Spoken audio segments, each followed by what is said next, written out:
So ayun guys, magandang hapon, nagbabalik si Kaprom ninyo guys. Walo na guys yung itlog ng pabo, yung itlog ng mga Rhode Island, ang dami na oh.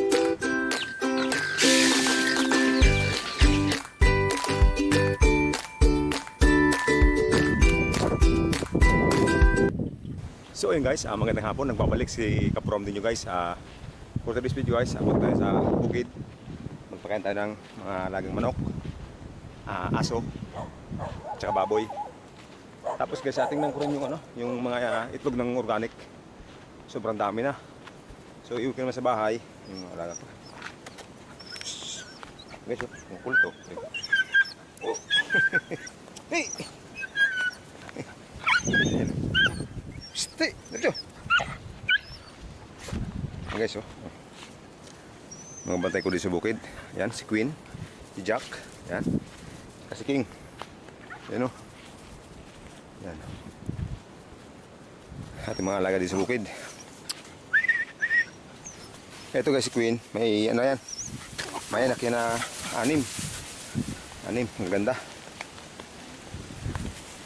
So yun guys. Yung mga manok nakasalubong sa akin, no. Andiyan agad yung mga ayun, no. Ating mga alagang organic. Rhode Island mahogany. Yan guys, Rhode Island mahogany. Ito saso, yan. Saka yung pabo guys, nangingitlog na rin. Ayan no. So yun nga pala guys, last time hindi ko napakita sa inyo yung kasi matagal tayo din nag-video. Yung baboy, ay baboy. Yung ano guys, yung pabo, nangitlog na rin. So ito papakita ko sa inyo muna. Bago tayo magpakain ng mga aso, saka baboy. Unahin ko yung mga itlog. Itlog ng organic. Ay, yan guys, pakita mo sa inyo yung mga tuta pala, mga tuta. Yan guys, yeah. Yan o. Uy, alin dyan bro. Yan, yan. Oh. Shhh, bro. Guys, yung kulit na. Yan. Yan. Yan guys, sa lalim mo, puti. Yan guys, yung nanay o. Yan. So yun guys, yun yung mga bagong tuta natin, mga susunod na malaki na guys, mga bantay natin dito yan. Para maraming bantay, mas maganda. Yan. So, eto guys, unahin natin dito sa baba. Yung guys, itlog na naman ng ng yung pabo. Ito guys, yung problema nga lang sa akin dito, ayan. Yung pabo, yung mga organico, tsaka yung Rhode Island, mahogany, nangingitlog siya dyan. Ito yung itlog ng pabo guys, oh. Ayan, medyo may siya, may batik-batik. Ayan, oh. Yan, batik-batik yan. Yan yung itlog ng pabo. Ito, itlog ng Rhode Island mahogany. Ito, itlog ng saso. Saso yan guys. Yun. Tsaka, meron pa doon. Yan yung mga itlog doon sa mamaya, ipakita ko sa inyo guys yung itlog doon sa kabilaan. Yan. Pero dito yung napakarami. Ito napakarami guys na itlog. Ayan, no? Wow! Dami, oh. Amazing! Ayan guys, ito yung itlog ng ng pabo. Inaalis ko kasi nga sobrang dami na nila doon. Pero pag maglilimlim na yung pabo, ibabalik ko guys dito sa baba. Ayan, 1, 2, 3, 4, 5, 6, 7, 8. 8 na guys yung itlog ng pabo. Yung itlog ng mga Rhode Island, ang dami na oh. Ayan. So yun guys, kahapon kinuha na ng papa ng 6 na piraso ata yun. Nilaga. Iba kasi guys yung yung lasa ng ng organic. Kasi doon sa yung mga bibili natin na ng 7 pesos isa na itlog. Ibang yung parang layer yun eh. Yung tawag doon, decal white ang tawag doon sa ng itlog na yun. Parang hindi siya mas masarap yung mga organic guys. You know? Tapos ang kinakaiba guys, malaki. Malaki yung yung itlog ng ng organic tsaka yung mga saso. Lalo yung saso guys. Sobrang laki oh. Medyo maliit pa nga yung organic kaysa sa saso. Yung saso guys mas malalaki. Ayun oh. Yan, yung mga itlog ang dami oh. Yun oh. Tapos ito guys sa kabila, meron pa dito sa kabila. Yeah. Ito konti lang. Ito guys, may 3 lang dito oh. Medyo malabo oh. Dilim. Yan, may 3. Ito itlog to ng ng native to guys eh. Hindi ko na nakuha. Yan, itlog ng native yan. Saka ito yung laki oh. 2. Itlog ng Yan, itlog to ng ano, ng ito Rhode Island mahogany ito guys. Itlog yan kasi mapula eh. Ito sa native to. Yan, native. So ayun guys, native yan. So ayun guys, tingnan natin yung nasa loob ng kubo. Ayun guys, pinaliliman ko na yung ano, yung matawag doon yung mga organic natin na manok. Pero dito nagliliman dalawang dalawang native guys na manok. Pinaliliman ko dito sa ano. Ayan. Medyo magulo lang guys. Kasi hindi ko na masyadong nakakapunta dito lagi eh. Ayan, oh. Ito yung guys na ito guys ang itlog nito ayun, oh. Mga organic yan guys. Yan organic yan, oh. Yan organic na itlog yan. Yan. Yun yung nakaraan na iniwan ko dyan. Sa last video natin ata yun. Saka ito naman yung puti. Ayan natin. Tik tik tik tik. Ayan guys, oh. Ito guys yung decal, itong itlog na to. Ito yung organic na Rhode Island mahogany, dark mahogany. Ito naman yung itlog nito, saso. Saso yun guys, yung mga ano niyan, itlog niyan. Ito yung guys mga ano, yung mga saso yan, saso. Ito yung saso din. Ayan, dark Rhode Island, dark mahogany. Tsaka yung saso yan. Tuwag natin guys. Kaya natin. Kurok ko. Kurok ko. Yups! Ay. Kurok ko. Yups!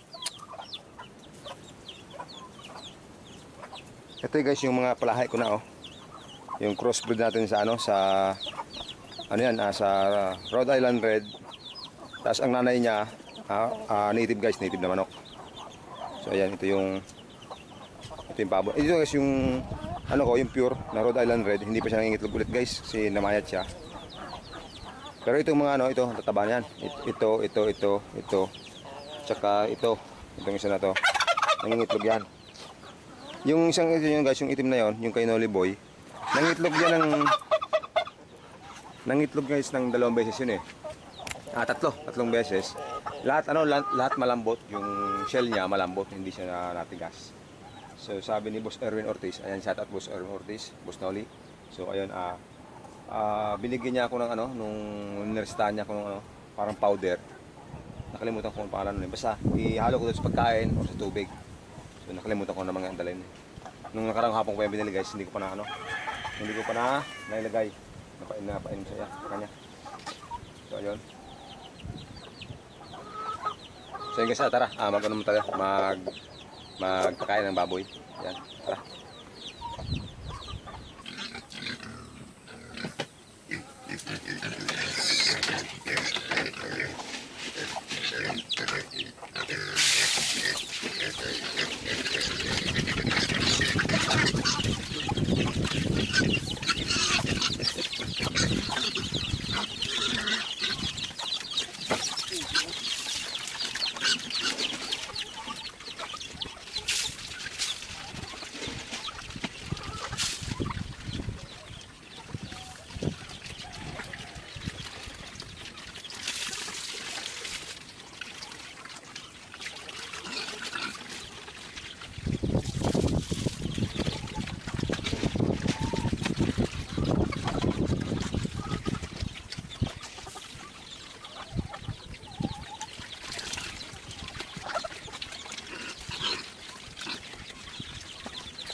So yun guys, hanap pa natin yung iba na feeds mamaya. Bigyan pa rin natin yan. Antayin natin maubos nila guys, tapos maglagay tayo ulit ng mga tigdadalawang isang sandok pa. So guys, ang kukulit ng mga alaga kong manok ko. Ayan na naman Ayan guys, yan. Nangangain sila dito sa sa gilid. May mga tapon-tapon. Yung iba, aabot nila, so kinakain nila. Ayan Ayan guys, ito yung mga alagang baboy. Pwede na yan guys. Siguro guys, mga ngayon, titres, mga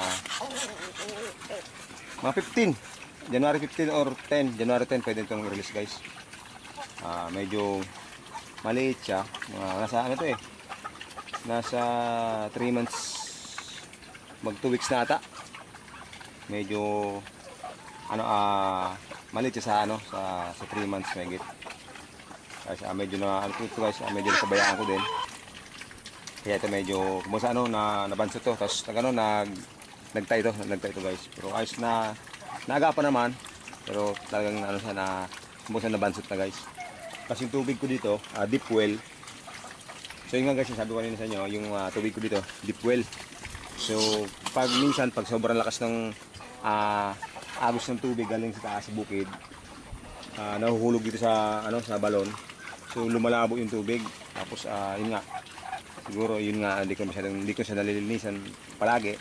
So kaya pinapainom ko dito yung galing doon. So baka nakakapas ko yung mga tubig doon. So hindi, kumbaga medyo madumi yung tubig na naiinom nila. So ngayon, pag nagka-budget, plano ko magpagawa ng guys, poso, bomba para naman malinis yung talagang iniinom nila. Pero okay naman to sa kumbaga hindi siya payat na payat. Ayan guys siguro sa estimate ko na sa 60 kilos lang, ganyan, mga ganyang timbang ito. Ayan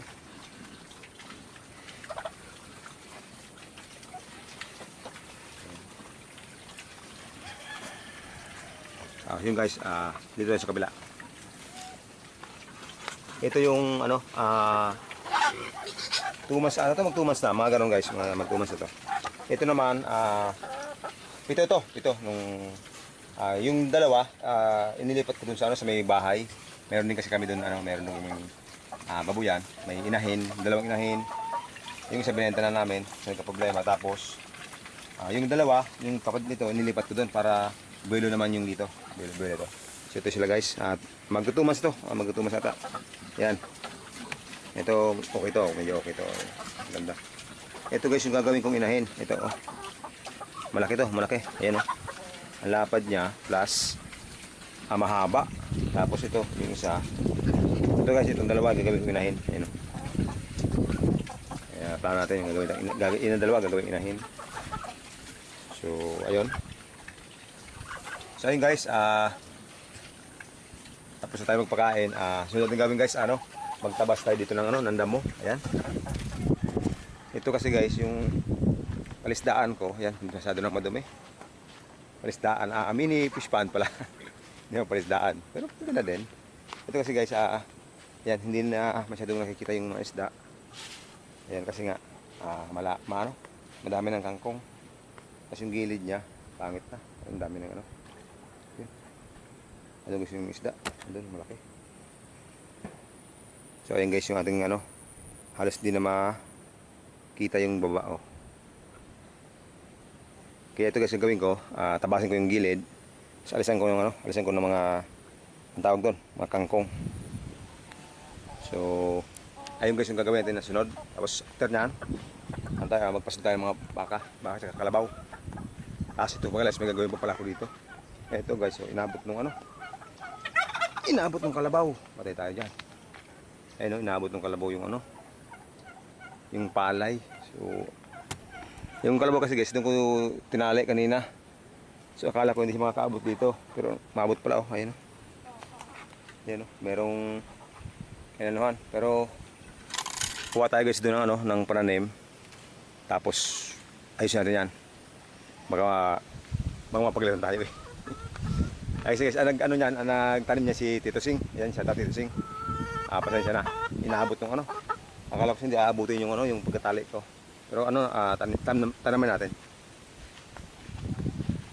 So ayun guys, unahin natin, tanim muna tayo doon.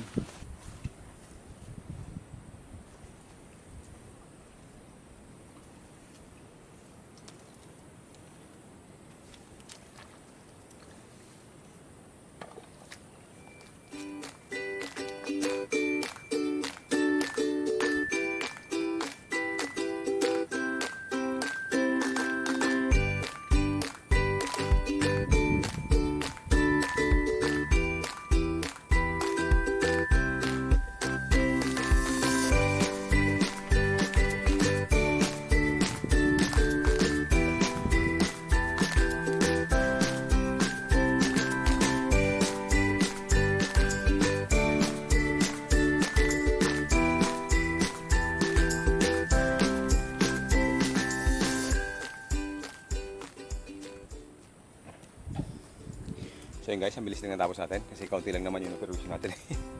So yun guys, muli, Tito Sing, pasensya na. Sira ko yung tanim, pero ayan, na-repair natin. Ayun guys, tingnan natin, nakuha natin. Ayan naman, kaunti lang naman siguro yun. Guys, hinigaan kasi ng tawag ng kalabaw. So siyempre, dahil tayo ang naka-permission yan, balikan natin. I-repair natin. So guys, after nito, ayan, tabasin natin yung damo doon sa gilid. Tapos, mamaya mag-basketball kami. Okay.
Yan guys, mailap yung mga isda.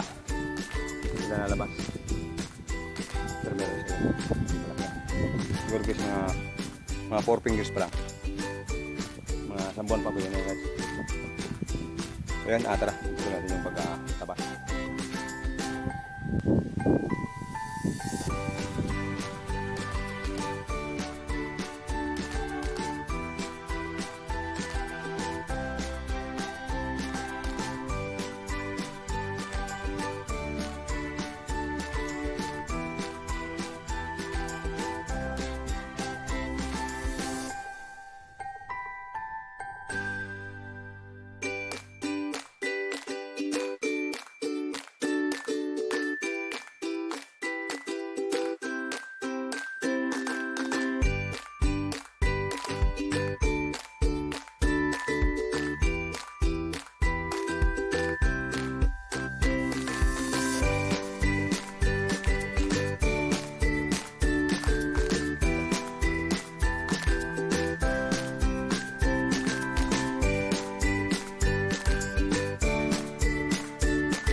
So yun guys, almost matapos na tayo guys.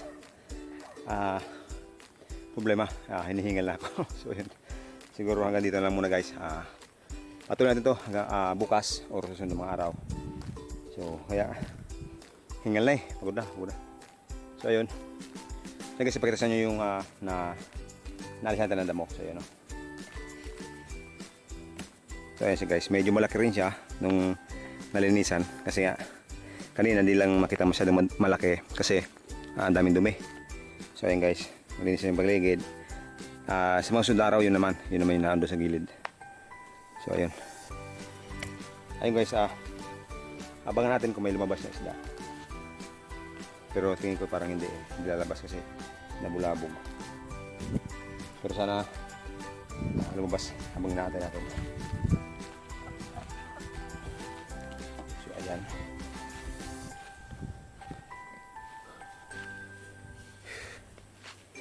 Ayan guys, konti na lang. Ito na lang yung asin natin sa gilid na to. Ito. Sa mga susunod na araw pwede yan. Ito malinis na. So yun guys, plano ko pa rin guys bibili ako ng African hito. Pero pinag-iisipan ko saan ko ilalagay yung similya. Nag-iisipan ko guys kung dyan sa baba mag-hukay ulit ako or dito. Itong area na to. Papalakihin ko yung hukay hanggang doon. Yan, hanggang doon. African hito ilalagay ko. Pero pinag-iisipan ko pa na maigi kasi itong area na to, daanan to ng tubig. Yan. So, pagaling sa mga bukid, yan ang baba. Kaya medyo mahirap guys. Baka rin lang yung similyan natin ng African hito. So ayun.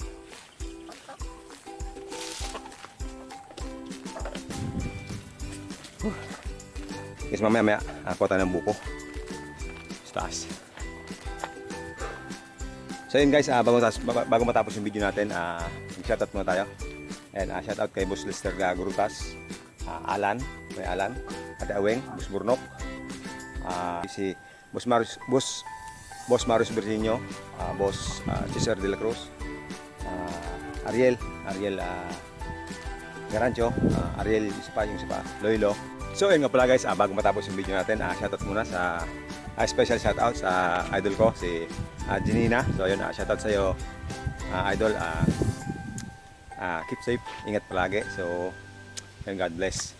So yun guys, bago matapos yung video natin, isang happy new year sa lahat ng nagasuporta ng Promin TV channel, sa lahat ng tropa. Hindi ko na kayo may isa-isa. So yun, medyo nabubulol pa, puro alak yung laman nandyan eh. So yun guys, shout out sa inyong lahat. Hindi kayo may isa-isa, pero maraming salamat. So ayun, God bless.